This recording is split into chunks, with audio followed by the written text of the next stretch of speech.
On your whiteboard, please tell me what theological movement occurs before the revolutions. What do we got, Marley? Enlightenment. On your whiteboard, please tell me what is the belief that the people have a say in government? That the people, the people's will put people in power. Good. What is it, Vaishnavi? Popular sovereignty. On your whiteboard, please tell me who's the dude behind individual rights? Who's the dude behind individual rights? Good. Lopez. John Locke.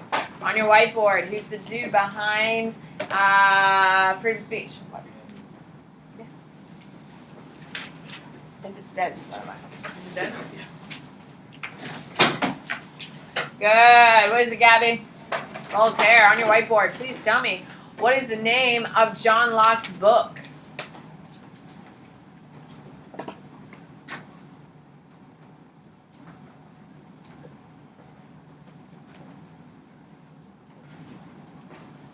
Good. What is it?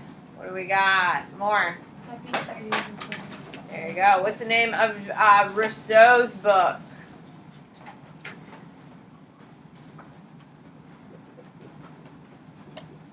Good. What do we got? Lauren? Social contract. Rousseau believes that when two people stand in front of a judge that they should be what? Good. What do we got? Jose? Equal. On your whiteboard, Rousseau also believes that society is more powerful than who?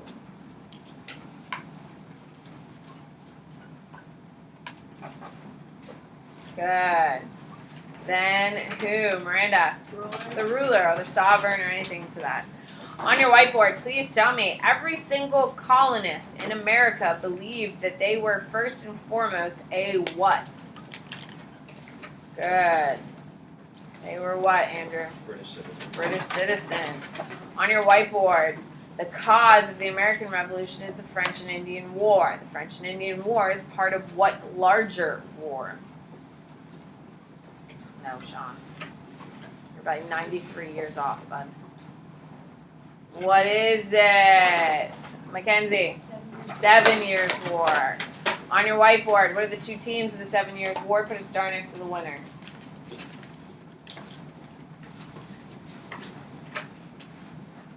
Good. Who are they? Tessa? And who wins? EOC, which is the East India Trade Company, which is controlled by the British.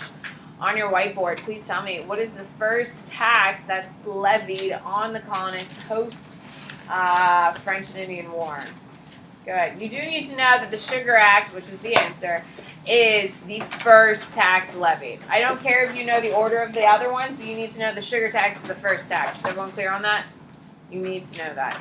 On your whiteboard, what is it called when British troops are placed inside the homes of American colonists?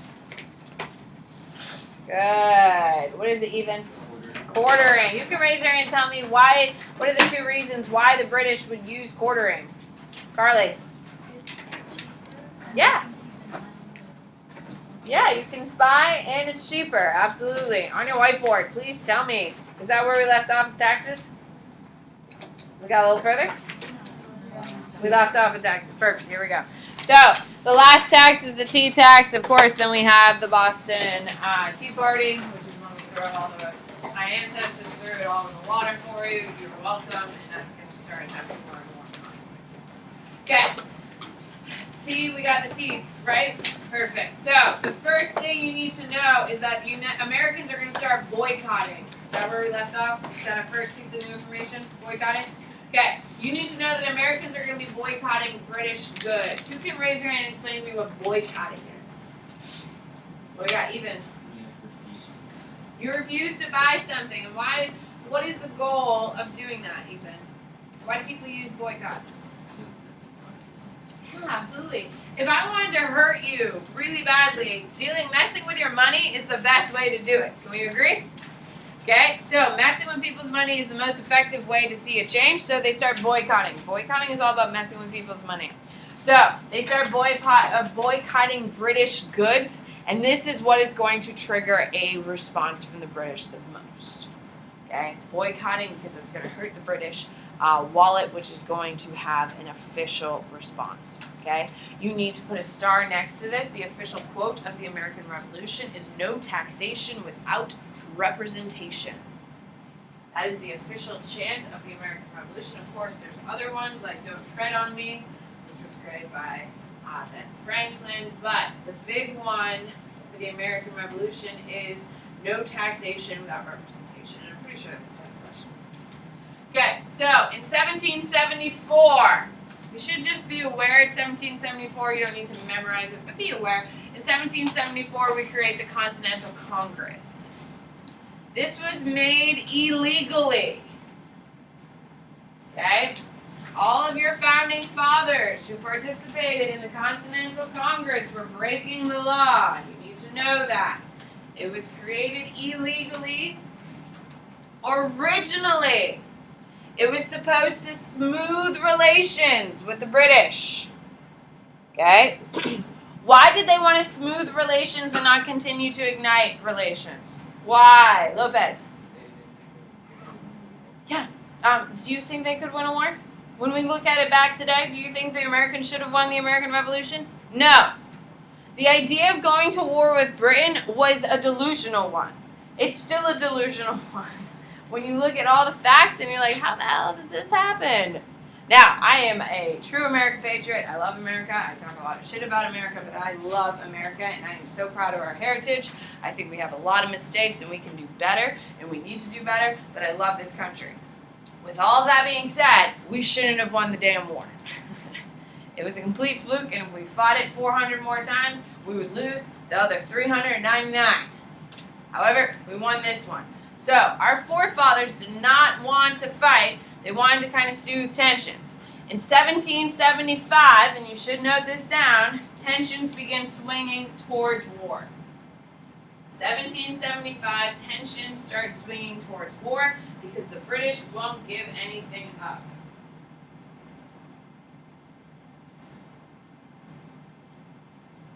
Okay. So, you need to know this date. It's an absolute must, and you should already know it, so it shouldn't really hurt your brain. Now, on July 4th, 1776, the United States the Continental Congress is going to issue the Declaration of Independence. The Declaration of Independence is going to be the official announcement that, hey, we don't want to be with you anymore. It's the greatest breakup letter in history. You should be aware it was written by Thomas Jefferson, James Madison, and looked over by Ben Franklin.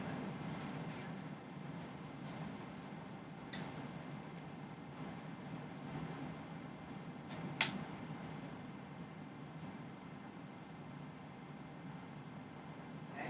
Now, you don't need to write this down, but I'm just going to reiterate and keep pulling things through. The Declaration of Independence is completely all about enlightenment principles. Can we agree? We see John Locke. John Locke is literally the opening line. We have all these other principles that we're basing our nation on in the Declaration of Independence, so you don't need to write that down, but you should know. Okay.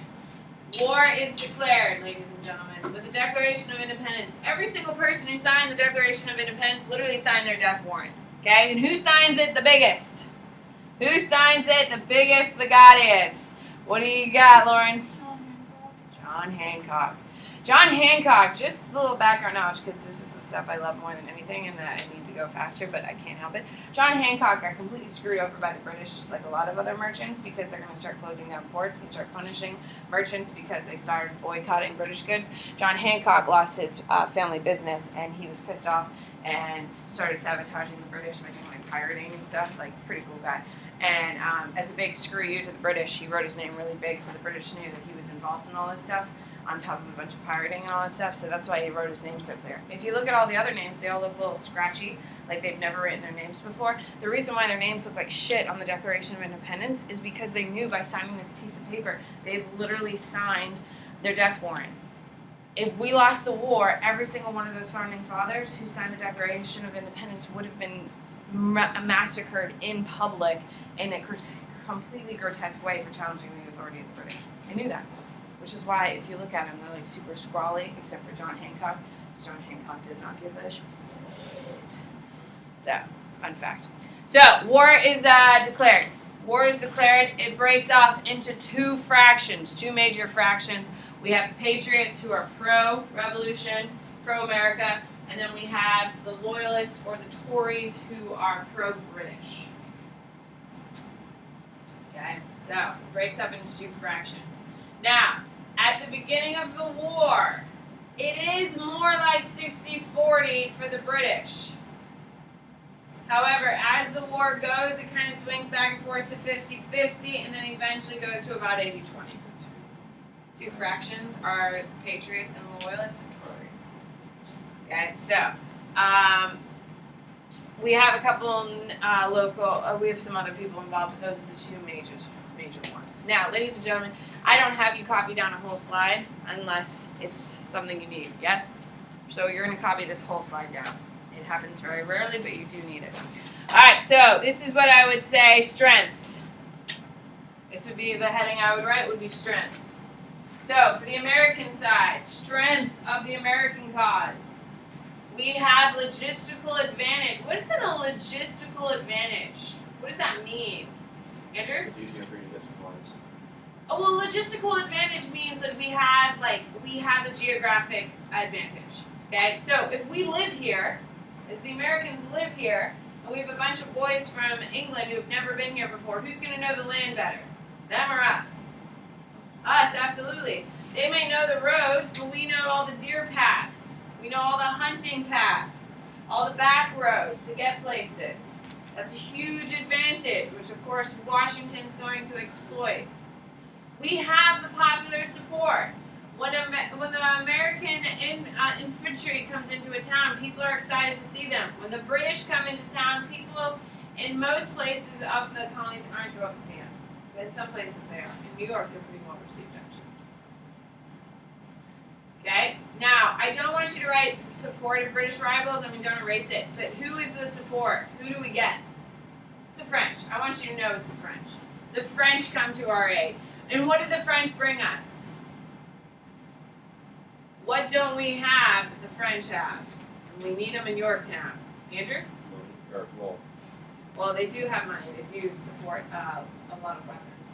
They have a navy. You need to know it's the French Navy that we benefit the most from.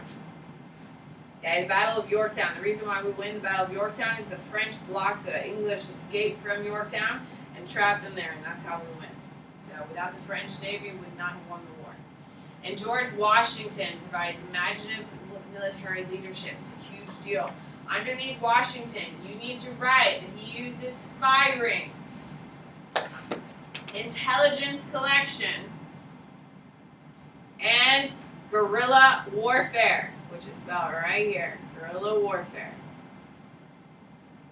Now, who can tell me what is guerrilla warfare? George Washington created it. Come on, people. I know Andrew knows, but come on. I know someone else knows. You've heard this term before. Huh? They do. What is it? Oh God, you listen to these Danielson.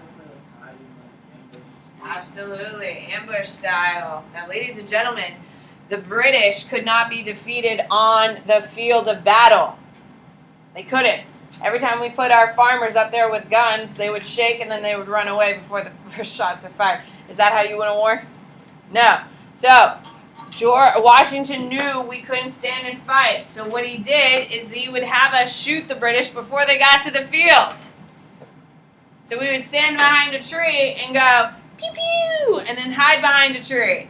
And then jump out from the tree and go, pew pew, pew pew, and then get behind the tree.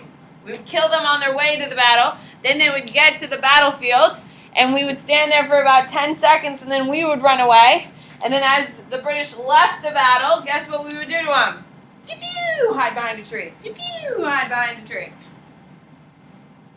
Is this the bravest way to win a war? No. But would you want to fight against the greatest military the world's ever seen? No. The ironic thing is that George Washington created guerrilla warfare. It's the only technique that would have won the war, and we did win the war because of this technique. We killed so many people, we just made the war so annoying for the British, they just got frustrated, and with the Battle of Yorktown, they were just like, you know what, screw it, it's not worth all this death count. Okay? The ironic thing is in 2020, where do we see guerrilla warfare being used? In the Middle East. Iran, Iraq, Afghanistan, and terrorists today are using guerrilla warfare. So our Marines are going door to door and clearing towns, and terrorists are jumping out from behind buildings and behind women and shooting and then hiding and blending in. Jumping out and shooting our troops and then blending back into the population. Bad for American troops today in 2020 because we're in uniforms and we're showing up, we're trying to do the right thing, we're clear, we're visible, we're not trying to kill, and here we are getting killed by our own tactics. So, without the tactic, we wouldn't have won the war. However, hindsight, here we are in 2020 with it. So, you need to know that. British, they have a strong central government. They've been around for hundreds and hundreds of years. People know what they're doing, okay? And that gives them great authority. They have the most powerful army and navy in the world. You need to note that.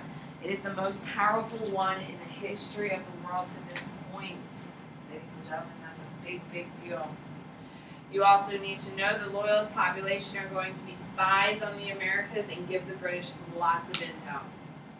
Okay, the Loyalists are going to be spies for the British and give them plenty of intel. Now, if you had to pick a team with your head, which team would you pick? With your head. The British, absolutely. Like, the British are the elite fighting force. But with your heart, who would you choose?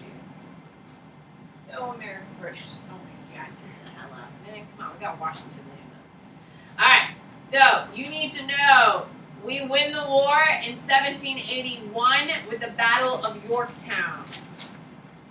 The battle is won in Yorktown, Virginia. You don't really need to know Virginia. You just need to know Battle of Yorktown in 1781. Okay? You need to know the Treaty at Peace of Paris is signed in 1783. So the Peace of Paris is signed in 1783. Peace of Paris is signed in 1783. There are three things you need to know in this Peace of Paris. Okay? You need to know there are three things. The Americans promised to repay some war debt. Underneath your Peace of Paris, you need to write, Americans promised to pay back some war debt. We also promised to not fish in Newfoundland, which seems obscure, but it's kind of a big deal. We promised not to fish in Newfoundland. Newfoundland, by the way, if you look back here, is off the coast of Canada. It's over here. You know how, like, if you eat, like, Maine lobster and stuff like that, it's actually not from Maine. It's just Maine men go to Newfoundland and capture lobster. Like, all of, like, your, like, cold water fish, like your haddock and your cod, I don't know if people eat that stuff, that's all coming off the coast of Newfoundland. It's some of the most, densely populated fishing populations anywhere in the world. So it's like some of the best.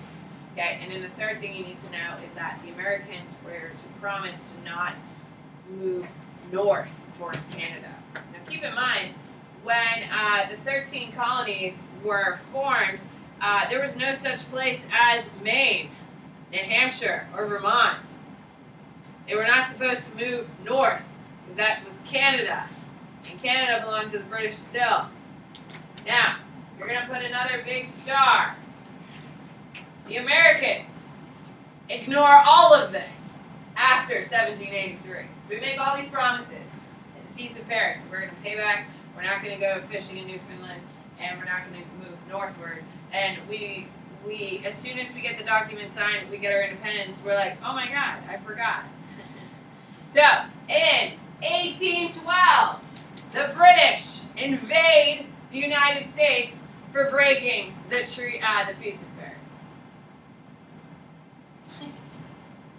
So we get our independence and we make all these promises and then we shit on all of those promises. Can you not appreciate that? So in the War of 1812, the British invade us in 1812. And this is known as the Second War of Independence. Queen Victoria is in power, by the way, in case you care. You don't need to write that down. Queen Victoria is in power for the War of 1812, by the way. And the British are going to lose the second time for that one. What is the only real success the British have in the War of 1812? I see you, Andrew. I'm not ignoring you. Does anyone else know? No one else knows what their only success is, Andrew? They burned down the White House. Yeah, they burned down Washington, D.C. because the British are like old school, and they're like, hey, if we burn down their capital, we win. So they come to America, they invade, they bring their little navy, actually big navy, and they invade America, and they burn down Washington, D.C., and they're like, and what? And us as Americans, because we're just quality, we're like, and what? They're like, we burned down your capital, we win. And we're like, hell no, man, we're in New York now. And we just move our capital to New York City and just keep on going. And they're like, that's not how things work. And we're like, but we're America. And so we we just rebuild a capital quickly in New York City, and we just keep fighting. And the British are like, you people suck. And then they leave. That's the War of 1812. What do you got, Jose? Why was that a rule? Well, hi, if I burn down your entire house, don't I beat you? Yeah. Yeah. If I burn down all of your government buildings, and then I say, I win. Except in America. We don't follow those rules. We're just like, oh no, now we're in New York. Yes. Okay, so anyway, here we go. So, War of 1812. Ladies and gentlemen, I told you that because if you have an essay, you could use that for your synthesis. Because remember, you have to connect one event to a future event and show the importance. How wonderful. Oh, those essays. They're coming back around very quickly. All right, you also need to know that in 1787, the U.S. Constitution is drafted and signed into law.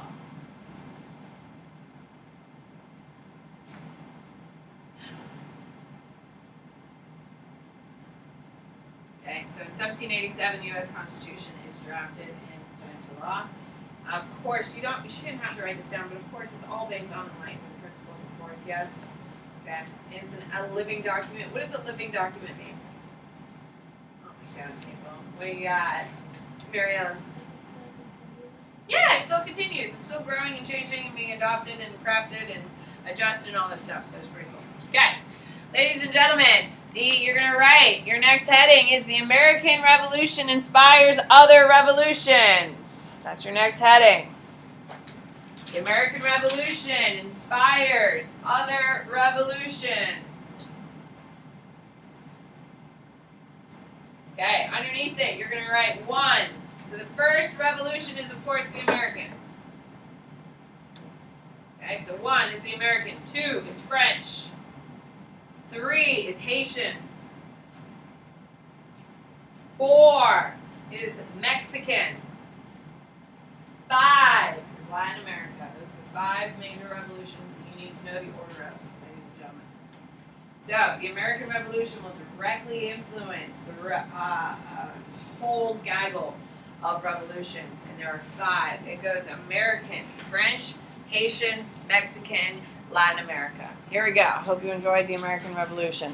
All right, to the boards. Let's do it. On your whiteboard, please tell me what year is the Battle of Yorktown? Good. What do we got? Avery? 1781. 1781. On your whiteboard, what is the biggest asset the French gave us in World War I? Jesus. In the American Revolution. Gabby? Navy. On your whiteboard, please tell me what year was the Declaration of Independence signed? Good. What do we got? Hannah? 1776. What year is the U.S. Constitution drafted? Good. Vishnavi? 1787. That's after our Civil War there, boss.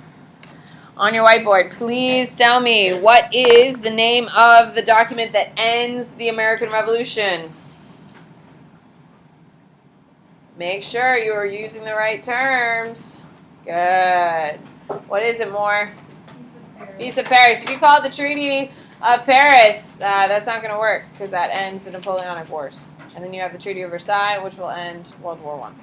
On your whiteboard, please tell me the American Revolution will inspire major revolutions. What are all 5 of them in order, please?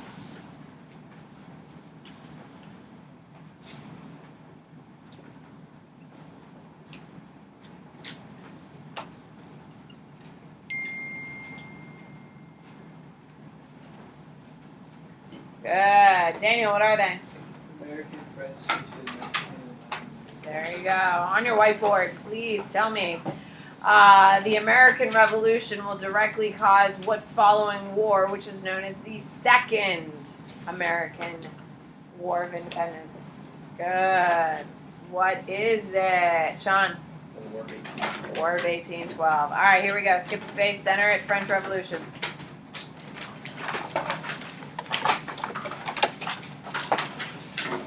I hope you enjoyed my American Revolution. It's gone now. All right, here we go. French. I love the French. They're a mess. All right, so here we go. The French Revolution. You're gonna write causes. Causes is war debts from the American Revolution. Why does the French have war debts from the American Revolution? Why, Mackenzie? Yeah, we didn't pay it back. But they also fought in the war. And why were they fighting in the war in the first place? Yeah, because they hate the British. So out of pure vanity, they fought. So the causes of the French Revolution is because of war debts from the American Revolution. You need to know that they are going to increase taxes on the poor to cover the cost of the war. Why did the king, Louis XVI, charge the wealthy people extra taxes? Andrew? They didn't need their support. He needed their support, and he was like gambling and drinking and hanging out with them all the time. He didn't want to make them cranky. They're friends, man. Duh, they're friends. So he charged all the poor people he doesn't like seal, because he never leaves your side. Okay, so you also need to put a big star. You need to know that the American Revolution will inspire the French to fight for Enlightenment ideas. The American Revolution will inspire the French to fight for Enlightenment ideas. So, not only are they being heavily taxed by a king, they're also like, yes, I see you, America. Look at you living your enlightened self. We want to be enlightened too. And they're like, let's do this. Okay, so another cause is the Estates General, ladies and gentlemen. Another cause is the Estates General. And I want you to write it down over here. So underneath your Estates General over here, it says 3 estates. Okay, so write that down. If I wrote it down, it's important enough that you can write down. So, your Estates General is made up of 3 estates. The first estate is king and clergy. They're about 1% of the population of France. They get 1 vote.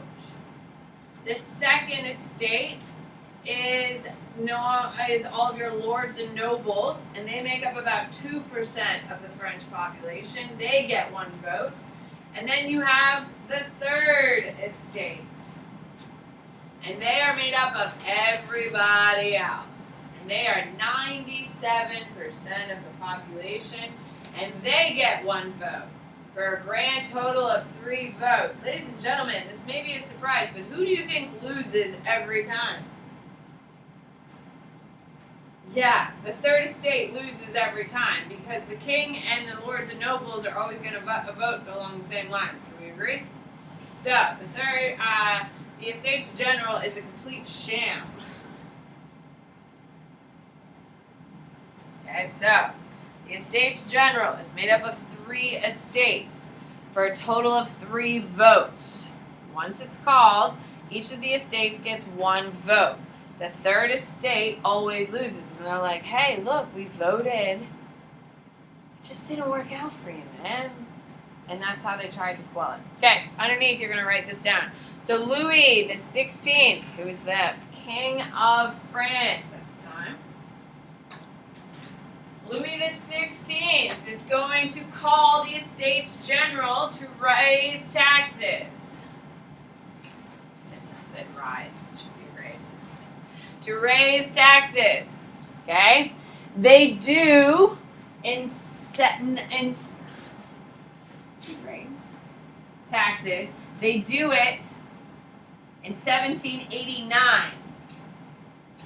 Okay? So the Third Estate rebels and leaves the hall where they're doing the voting. And they go to the Versailles tennis courts. Why do you think they went to the tennis courts? Because it's like a big open space, correct? Doesn't that make logical sense? It's a bunch of people, so they need a big space. So they're like, oh, I see tennis courts, why don't we just go there? Okay, so at the Third Estate voting, Third Estate loses. They all get pissed off and they leave the hall. They go to the tennis courts, okay, and they decide there to open rebellion. They are like, this shit's rigged, this isn't fair, let's be done with this. This whole event of voting, getting rejected, getting screwed over, and then going outside and saying, you know what, screw them, let's rebel, is known as the Tennis Court Accords. Why are they called the Tennis Court Accords? Because they're on a tennis court, yeah. You go to the Palace of Versailles today, you can see said tennis courts. And I pointed them out to my husband. I was like, oh my God, okay, this is where they decided to start the French Revolution in theory. And he's like, no one cares. I was like, it's kind of a thing. He's like, no one cares. Anyway, so the Tennis Court Accords. This is like the theoretical start of the French Revolution, yes? However, the official start to like war in the streets, people are like just losing their damn mind, is the falling of the Bastille, which is a prison. There's only 8 people in it, so it's more of a symbolic thing, but like, it's still a thing. So the official start to the French Revolution is the falling of the Bastille, which happens on July 7th, 1789. Isn't it convenient? The first American Revolution and the French Revolution are like right there on the calendar.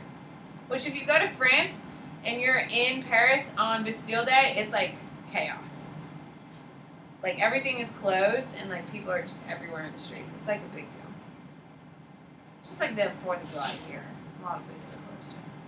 Alright, so with the falling of the Bastille on July 7th, 1789, we start having open riots and war in the streets. The people are taking it to the street. It ends. The actual French Revolution ends when Louis the 16th is executed by guillotine. Okay? They are the first country to execute their own king. Okay? In a massive public trial. And they do it. And then they're going to be haunted by it for years. Centuries, decades. Okay, so the official start of the French Revolution is the fall of the Bastille. It leads to open riots. This is Les Mis, ladies and gentlemen. If you've seen that god-awful movie, this is it. Okay? So, underneath it, you're going to write the Declaration of the Rights of Man and Citizen.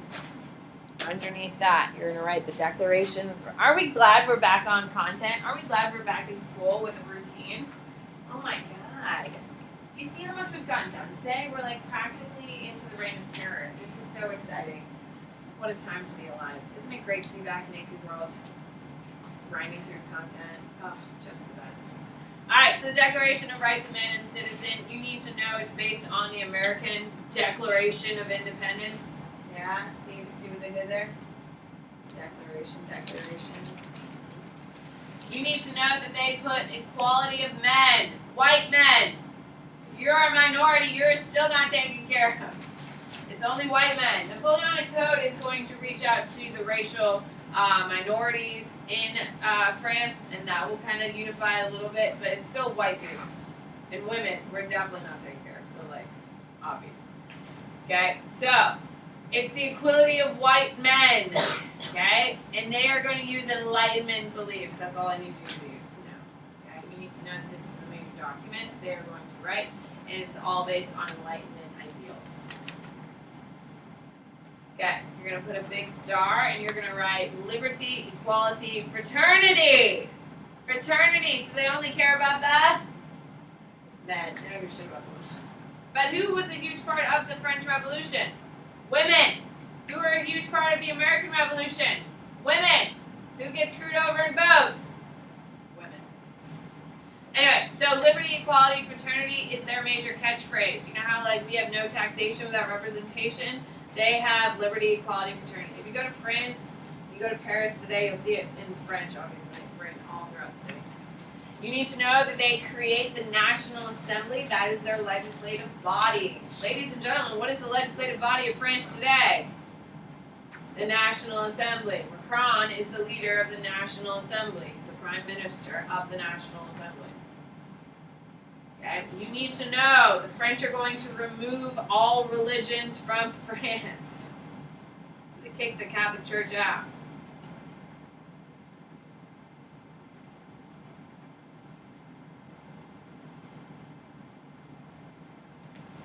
Okay, so liberty, equality, fraternity. You need to know the National Assembly is the legislative body. You need to know that they kick religions out of France.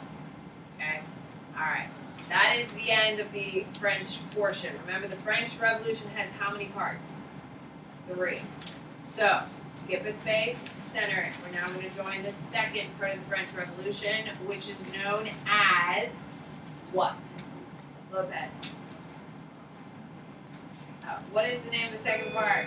I guess we'll find out tomorrow with Radicalization. We've moved. Look at us. Second period. I know you people just are miserable human beings who have nothing and no joy to say to the world, but like we did get a lot done. Doesn't it feel good? Nothing. Even after I insult you, I don't even know what to do. Are you drinking ginger ale? I love ginger ale.